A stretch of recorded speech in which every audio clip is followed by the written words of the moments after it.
In the early 80s, New York City was crime-ridden. It was intimidating to walk on a subway train, and the general populace was gripped in fear. Residents, like small business owner Bernard Getz, pushed local officials to clean up their neighborhood, but his appeals fell on deaf ears. Then in January 1981, he was attacked by 3 teenagers at a subway station. He was lucky to escape with just a knee injury, but 2 of the 3 assailants managed to escape. The others spent just a few hours at a police station. Gotts was angered further when his attacker was charged only with criminal mischief. It was at this crossroads Gotts decided to apply for a permit to carry a concealed handgun on the basis of routinely carrying valuable equipment and large sums of cash, but his application was denied for insufficient need. He would still go ahead and buy a 5-shot 38 caliber revolver during a trip to Florida. On December 22nd, 1984, Gotts entered a Manhattan train carrying his unlicensed 38 revolver. Also on the car were 4 teenagers. Gotts had barely taken his seat when the young man approached Gotts for $5. When Gotts refused, one teenager responded, "Give me your money." Suspecting he was being set up for another mugging, Gotts stood up and said, "Y'all can all have it," and Gotts started firing his revolver, wounding all 4 teens. Gotts stood over one teen, cowering in fear, and said, "You don't look too bad, here's another," shooting the teen in the side, paralyzing him from the waist down. Gotts calmly walked off the train, leaving passengers terrified. News quickly spread that a subway vigilante was on the loose. The city was instantly split, with some believing Gotts acted in self-defense, highlighting the rise in crime in the city and Gotts' right to protect himself. Others said he was a racist, looking for any excuse to shoot a person of color. On December 30th, Gotts turned himself in to police, telling the on-duty officer, "I'm the guy you're looking for." As Gotts awaited trial, the city's divide on if what Gotts did was right, wrong, racially motivated, or if he acted out of fear intensified by the day. In 1987, a jury acquitted Gotts of attempted murder, but found him guilty of illegal firearms possession. He served 250 days in prison. The verdict was as polarizing as the incident. In 1996, a civil jury in the Bronx awarded Gotts' now paralyzed victim $43 million in damages. Gotts immediately declared for bankruptcy. Gotts still remains a polarizing figure. In 2001, he ran for mayor of New York City, but lost. In 2005, he ran for public advocate and lost again. Gotts continued to make headlines. In 2013, he was arrested for selling marijuana to an undercover cop, though the charges he faced were dropped a year later. To this day, the subway shooting remains a controversial topic for New Yorkers, with some seeing Bernard Gotts as a hero, while others viewing his actions as unjust.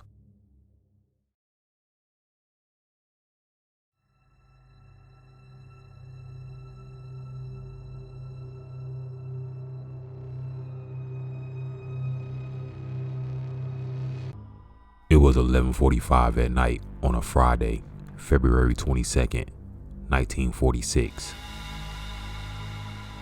Jimmy Hollis and his girlfriend, Mary Larry, parked on a secluded road known as Lover's Lane after having seen a movie together. The area was about 50 feet off Richmond Road on an unpaved street, about 100 yards from the last row of city homes. Around 10 minutes later, approximately 11:55 p.m., a man wearing a white cloth mask, which resembled a pillowcase with eye holes cut out, appeared at Hollis's driver's side door and shined a flashlight in the window. Unsure if the man was pranking him, Hollis told him he had the wrong person, to which the man responded, "I don't want to kill you, fella, so do what I say." Both Hollis and Larry were ordered out the driver's side door. The man ordered Hollis to take off his goddamn britches. After he complied, the man struck him in the head twice with a pistol. Larry would later tell investigators that the noise was so loud she initially thought he had been shot, when it had actually been his skull fracturing. Thinking the assailant wanted to rob them, Larry showed him Hollis's wallet to prove he had no money, after which she was struck with a blunt object, presumably the assailant's pistol. The assailant ordered her to stand, and when she did, told her to run. Initially, she tried to flee toward a ditch, but the assailant ordered her to run a different direction up the road. Larry spotted an old car parked off the road but found it empty and was again confronted by the attacker, who asked her why she was running. When she responded that he had told her to do so, he called her a liar before knocking her down and sexually assaulting her with the barrel of his gun.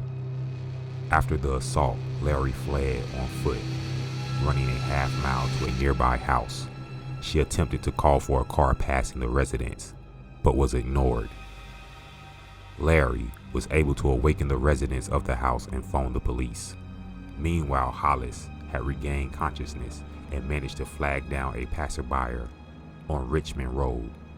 The motorist left Hollis at the scene and drove to a nearby funeral home, where he was able to call the police. Within 30 minutes, Bowie County Sheriff W.H. Bill Presley and 3 other officers arrived at the scene of the attack, but the assailant had already left. They found Hollis's pants 100 yards away from the parked car. Larry was hospitalized overnight for a minor head wound. Hollis was hospitalized for several days to recover from multiple skull fractures, but both survived the attack. Hollis and Larry gave conflicting reports to law enforcement as to what their attacker looked like. Larry claimed the man was wearing a white bag over his head with cutouts for the eyes and mouth, and that she could see under the mask, and that he was apparently African American. Hollis alternately claimed the man was white and around 30 years old, but conceded he could not distinguish his features as he had been blinded with a flashlight. Both agreed that the assailant was around 6 feet tall. Law enforcement repeatedly challenged Larry's account and believed that she and Hollis knew the identity of their attacker and were covering for him. The suspect, later dubbed the Phantom Killer, would go on to attack 6 more people within the next 10 weeks, leaving 5 dead and 3 injured. The Phantom Killer committed 2 double murders, and his final crime ended with 1 casualty and 1 person severely wounded. The Phantom Killer has never been caught.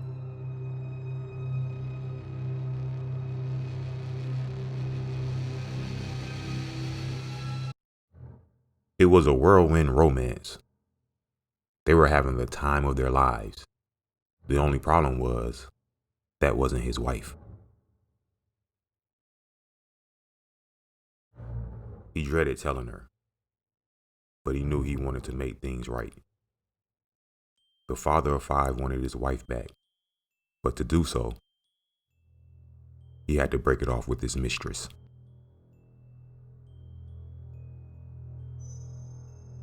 When Miguel broke the news to Paula that their affair was over, she was devastated. But he did what he had to do to save his family. Paula stewed over the breakup for a few days. She wasn't happy with how things ended, and she reached out to Miguel asking if they could meet one final time. Miguel obliged, and on a foggy October night, the two met up. Miguel was stern and forceful with his refusal to continue their relationship. As Miguel started to leave, Paula pulled out a knife and stabbed him, leaving Miguel to die. Miguel and Paula's affair was well known throughout the town, making Paula an immediate suspect in Miguel's death. She was arrested and tried, where she pled not guilty because her actions were a crime of passion. The all-male jury didn't buy it and found her guilty of premeditated murder and sentenced her to death by hanging. On the morning of Paula's execution, no gallows were available, so she was instead tied to a cottonwood tree and placed on a wagon attached to a team of horses. The county sheriff and executioner didn't want to tie her arms, so when the wagon began moving, she was able to grab hold of the noose. The sheriff attempted to pull her downward, but the crowd prevented him from doing so and cut her free. There was potential for a riot, as some in the crowd believed that she was entitled to be released, but order was maintained and the second attempt was successful. It is believed that Paula was the first woman ever executed by the state of New Mexico. I was raised to only see the good in humanity. This assumption almost killed me.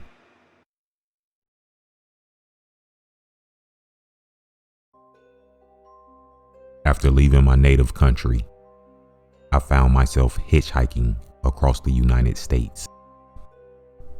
I'll admit, this wasn't a well-planned adventure, and I found myself in San Francisco with a clear dilemma. Keep the last few dollars I had, or find a place to sleep. Fortunately for me, I found an empty dumpster to stay in for a few days. My luck would soon change when I got a job as a delivery man for Mr. Smiles Ice Cream. My route was Watts County. I knew little of the area other than the race riots of the 1960s. My first day was going great. The banana split was a very popular item in this area. Matter of fact, it's the only thing I was selling that day. About midway through my shift, I ran out of bananas and stopped at a liquor store to pick up more. The only problem, when I came back, the truck was gone. I called my job to inform them that the truck had been stolen. Mr. Smiles was not happy, to say the least. Since that would be the end of my workday, I decided to hitchhike back to town. After about 30 minutes of walking, a car pulls up alongside me and offers me a ride. I gladly hop in and tell the driver where I'm headed. He doesn't really acknowledge me, but he does pull off in that direction. I notice immediately this guy is off, and he smells awful. He starts to mumble something about Israel and Palestine.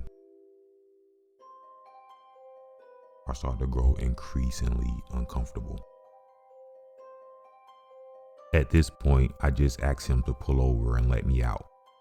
He still doesn't acknowledge me, but he slowly pulls over. As I go to get out, he pulls out a rope and starts to strangle me. He has the rope around my neck, but I manage to get a few fingers underneath. I think that's the only thing that kept me from passing out. At this point, I'm fighting for my life. I manage to turn around and kick him in the nuts. As he's crouched over in pain, I stumble out of the car and onto the ground. The creepy guy dashes off, and I'm left there on the side of the road, narrowly escaping who knows what. A few minutes later, I was able to flag down a police officer and tell him about what had just happened to me. To my horror, the police informed me that the area had 3 serial killers on the loose at that time. The officers took my statement and set off to catch my assailant. It was the last time I talked to the police about this encounter. Left stranded, I decided to hitchhike back home. I know, not the smartest idea considering what I had just gone through, but at the time I had no choice. From that point on, I definitely screened potential drivers a lot more. And that encounter would be my only dangerous encounter from strangers on my journey across the US. 10 days later, I'm reading the paper and find the guy who given me that ride was caught by police. That guy would be serial killer William Bonin, also known as the Freeway Killer. He was later convicted of killing 14 people. Years later, I'm haunted by the events that took place on the highway that day. But I'm also grateful to be alive and miles away.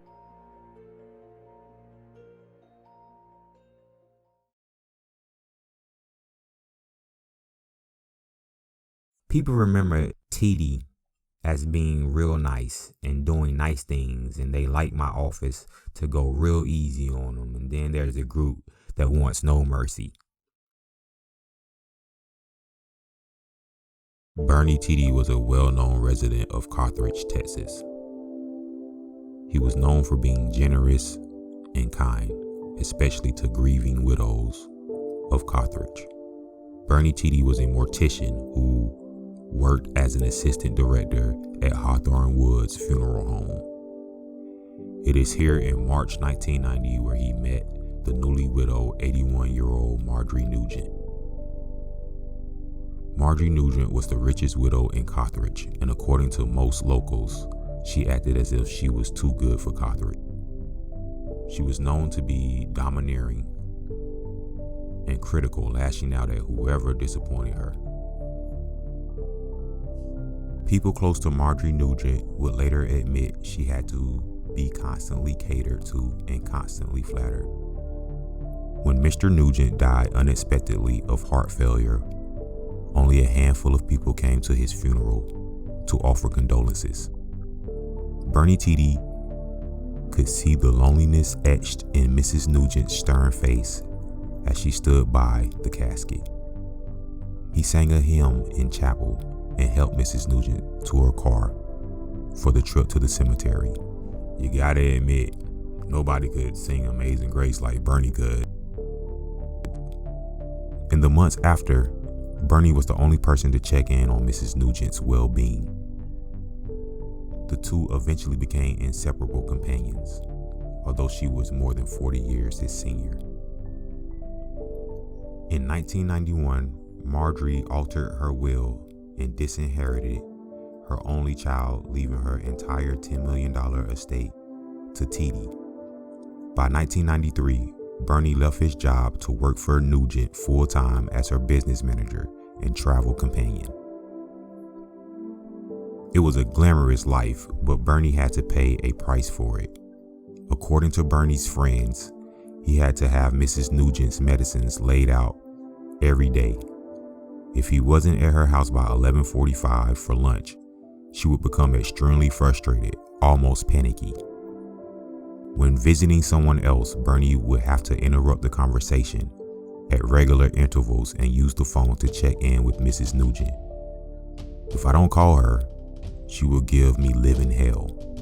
Bernie became the town's Robin Hood.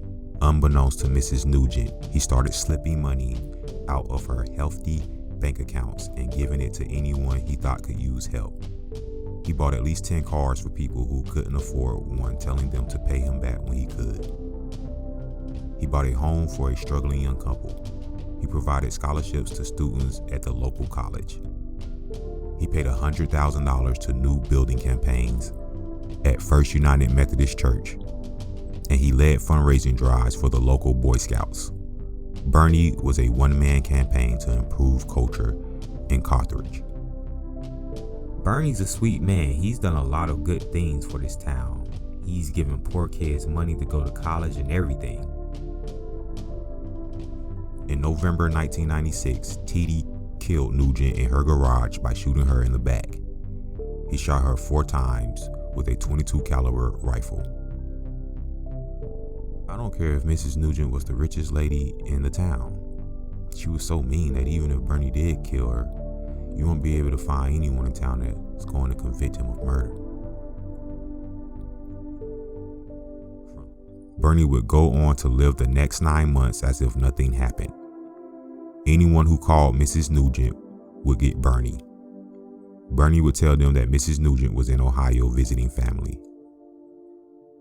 By late spring, he said she was in the nursing home outside Carthage, recuperating from a stroke, or that she was losing her mind and perhaps had Alzheimer's.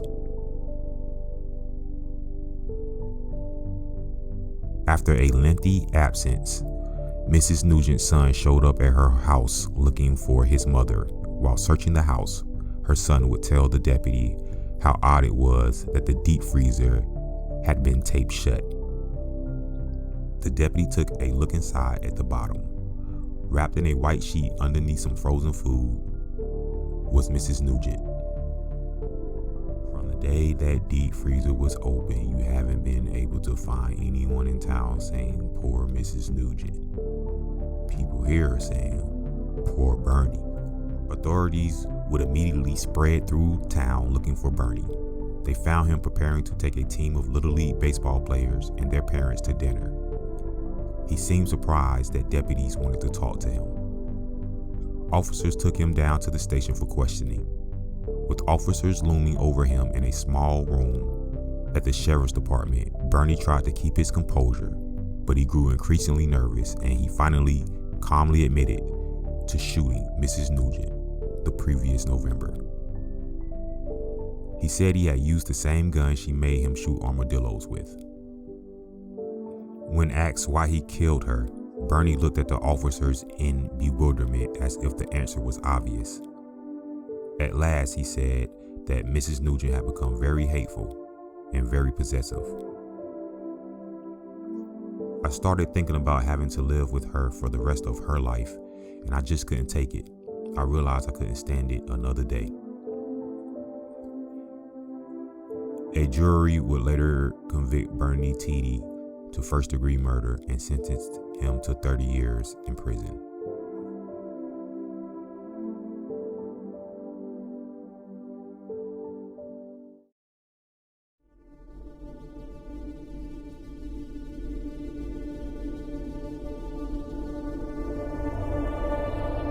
Nathan Leopold was in a bad mood.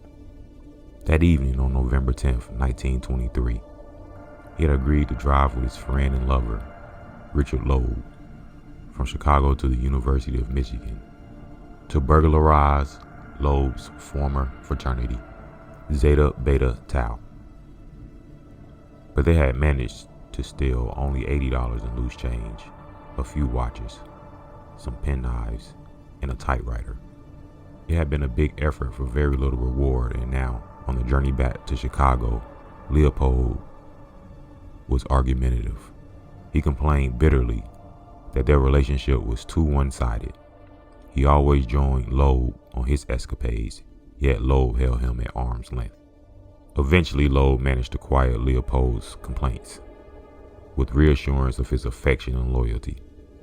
As they continued to drive along the country roads in the direction of Chicago, Loeb started to talk about the idea of carrying out the perfect crime. They had committed several burglaries together, and they had set fires on a couple of occasions, but none of these misdeeds had been reported to the newspapers. Loeb wanted to commit a crime that would set all of Chicago talking. What could be more sensational than the kidnapping and murder of a child? To kidnap a child would be an act of daring, and no one, Loeb proclaimed, would ever know who had accomplished it. Leopold had no objection to Loeb's plan to kidnap a child. They spent long hours together that winter discussing the crime and planning its details. They decided upon a $10,000 ransom, but how would they obtain it? After much debate, they came up with a plan they thought foolproof. They would direct the victim's father to throw a packet containing the money from the train that traveled south of Chicago along the elevated tracks west of Lake Michigan. They'd be waiting below in a cart. As soon as the ransom hit the ground, they would scoop it up and make their escape. On the afternoon of May 21st, 1924, Leopold and Loeb drove their rental car slowly around the streets of the south side of Chicago, looking for a possible victim. At 5 o'clock, after driving around Kenwood for 2 hours, they were ready to abandon their kidnapping for another day. But as Leopold drove north along Ellis Avenue, Loeb, sitting in the rear passenger seat, suddenly saw his cousin, Bobby Franks, walking south on the opposite side of the road. Bobby's father, Loeb knew, was a wealthy businessman who would be able to pay the ransom. He tapped Leopold on the shoulder to indicate they had found their victim. The duo drove slowly down Ellis Avenue and gradually pulled alongside Bobby. "Hey, Bob," Loeb shouted from the rear window. The boy turned slightly to see the car stop by the curb. Loeb leaned forward into the front passenger seat to open the front door. "Hello, Bob. I'll give you a ride." The boy shook his head. He was almost home. "No, I can walk." "Come on in the car. I want to talk to you about the tennis racket you had yesterday. I want to get one for my brother." Bobby had moved closer now. He was standing by the side of the car. Loeb looked at him through the open window. Bobby was so close. Loeb could have grabbed him and pulled him inside, but he continued talking, hoping to persuade the boy to climb into the front seat. Bobby stepped onto the running board. The front passenger door was open, inviting the boy inside. And then suddenly, Bobby slid himself into the front seat next to Leopold. Loeb gestured toward his companion. "You know Leopold, don't you?" Bobby glanced sideways and shook his head. He had not recognized him. "No." "You don't mind us taking you around the block?" "Certainly not." Bobby turned around in the seat to face Loeb. He smiled at his cousin with an open, innocent grin, ready to banter about his success at yesterday's tennis game. The car slowly accelerated down Ellis Avenue. As it passed 49th Street, Loeb felt on the car seat beside him for the chisel. Where had it gone? There it was. They had taped up the blade so that the blunt end, the handle, could be used as a club. Loeb felt it in his hand. He grasped it more firmly. As 50th Street approached, Bobby looked away from Loeb and glanced toward the front of the car. Loeb reached over the seat. He grabbed the boy from behind with his left hand, covering Bobby's mouth to stop him from crying out. He brought the chisel down hard. It smashed into the back of the boy's skull. Once again, he pounded the chisel into the skull with as much force as possible, but the boy was still conscious. Bobby had now twisted halfway around in the seat, facing back to Loeb, desperately raising his arms as though to protect himself from the blows. Loeb smashed the chisel down 2 more times into Bobby's forehead, but still, he struggled for his life. The 4th blow had gashed a large hole in the boy's forehead. Blood from the wound was everywhere, spreading across the seat, splashed onto Leopold's trousers, spilling onto the floor. It was inexplicable. Loeb thought that Bobby was still conscious. Surely those 4 blows would have knocked him out. Loeb reached down and pulled Bobby suddenly upwards, over the front seat to the back of the car. He jammed a rag down the boy's throat, stuffing it down as hard as possible. He tore off a large strip of adhesive tape and taped the boy's mouth shut. Finally, the boy's moaning and crying had stopped. Loeb relaxed his grip, and Bobby slid off his lap and lay crumpled at his feet.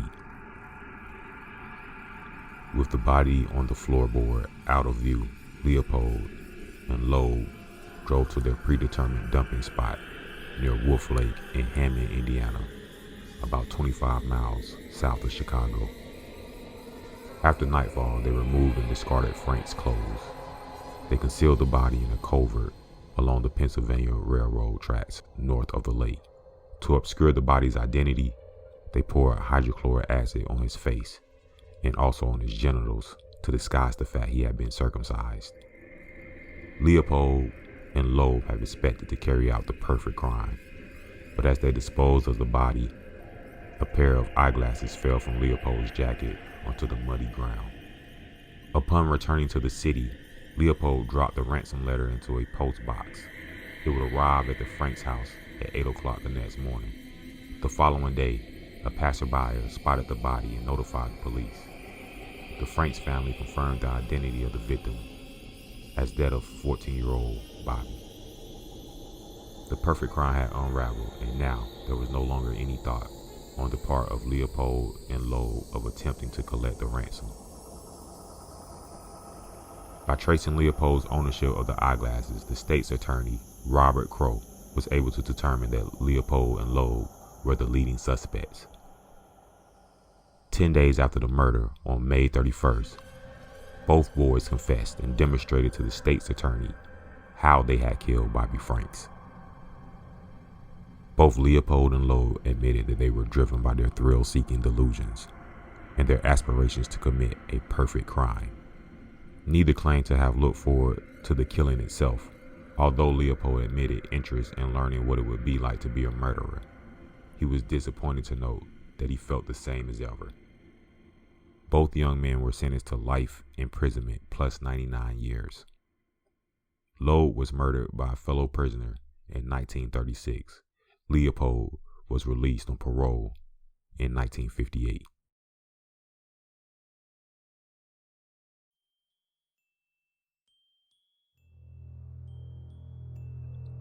When Holly Dunn and her boyfriend Chris Mayer were approached by a strange-looking man asking for money late on the night of August 29th, 1997, they were a little spooked, and they had every reason to be. The man's name was Angel Resendez, and at the time he had already killed 6 people and would go on to kill many more. Resendez found the couple chatting by some train tracks a few blocks away from a party they had just come from. Producing an ice pick, he was able to get both Holly and Chris tied up and stashed in a ditch. After repeatedly checking to make sure he had not been seen, he returned to bludgeon Chris to death with a 50-pound rock. Holly was then raped, stabbed in the neck with the ice pick, and beaten so severely she was practically unrecognizable, at which point she passed out. After awaking to find her attacker gone, Holly dragged herself to the nearest house and was taken to the hospital with a shattered eye socket and broken jaw among many other injuries. She was able to recover and testified against Resendez at the trial that saw him convicted and sentenced to death, a sentence that was carried out in 2006. Angel Resendez, the railway killer, murdered at least 15 people over 13 years, and Holly Dunn is the only one of his victims to survive. Dr. Carl Tanzler was instantly infatuated with his 21-year-old tuberculosis patient Maria.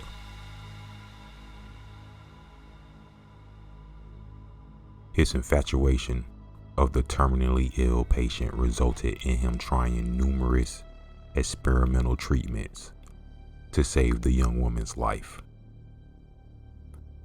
But despite Carl's best efforts, Maria died of tuberculosis. Carl was devastated. He paid for Maria's funeral and built a mausoleum in her honor. Although Maria's parents thought that Carl's behavior was a little strange, they appreciated Carl's generosity and kind gesture. What Maria's parents didn't know was Carl was spending every night with the body of Maria in the mausoleum. But people would begin to talk, and word spread that Carl was spending his nights at a cemetery. And although strange, Maria's family would chalk it up to Carl grieving over their daughter, and they let him be. And not long after, Carl stopped coming to Maria's gravesite. life just kind of went back to normal. Rumors around town began to spread that Carl had found someone to replace Maria in his life. Neighbors would say they noticed Carl dancing with someone in his home. The neighbors were generally happy that Carl had moved on. But townspeople, including Maria's family, were starting to grow concerned that he had not replaced Maria with another woman, but that was actually Maria's body that they were getting glimpses of. One spring night, Carl removed Maria from the mausoleum and took her to a property he owned. Carl attached the corpse's bones together with piano wire and fitted the face with glass eyes. He stuffed her with rags and put a wig on her. He dressed her up in nice clothes and propped her up in his house. Carl would spray disinfectant and perfume to cover the wretched smell of Maria's decomposing body. Carl finally had the woman of his dreams, and he was content. The whispers of what Carl was up to only grew louder over the years. Maria's sister, fed up with the rumors, confronted Carl at his home about the allegations of Carl having his sister's body in his possession. Carl denied, stating, "What a ridiculous assertion." Not buying Carl's explanation, Maria's sister stormed through the doorway, and there she was. Maria's body stuffed and rigged. The disgusted sister notified the authorities, and Carl was promptly arrested. Carl was psychiatrically examined and found mentally competent to stand trial on the charge of wantonly and maliciously destroying a grave and removing a body without authorization. Carl was held to answer on the charge, but the case was eventually dropped and he was released as the statute of limitations for his crime had expired. Mary was trying to get to her grandfather's house. With no car and no money, her only option would be to hitchhike. Standing on the side of the road with two other hitchhikers, a blue van approached the group. They were disappointed to find out the driver only had room for one. The other two hitchhikers would pass, expressing safety concerns, but Mary would happily take the offer. Her fellow hitchhikers would implore her to wait for a safer opportunity in which they could travel together, but Mary insisted she'd be fine. They exchanged pleasantries, and that put Mary at ease. She would eventually fall asleep. As Mary woke from her nap, she quickly realized they were headed in the wrong direction. After some protests, the driver apologized and got back on course. The driver eventually pulled over to stretch his legs and use the restroom. Mary would get out the vehicle as well as she was starting to feel uneasy. She stretched her leg and tied her shoelaces just in case she needed to. When Mary came to, she found herself bound in the back of the stranger's van. She would plead to him to let her go. He would eventually pull over, but only to sexually assault Mary. This would go on through the night. The van eventually pulled over to a secluded area where the stranger pulled out Mary and dragged her body towards a culvert.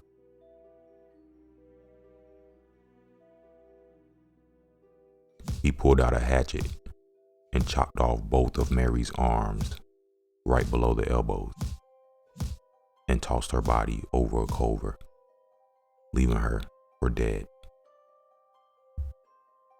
In pain and agony, Mary would soon lose consciousness.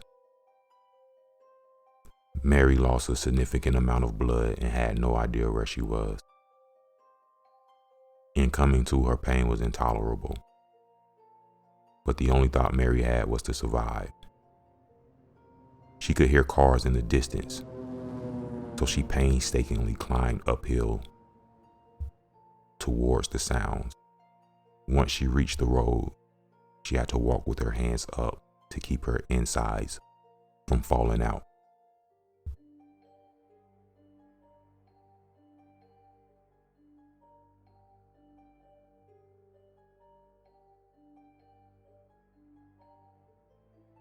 A good Samaritan would soon pull over and get Mary the help she needed.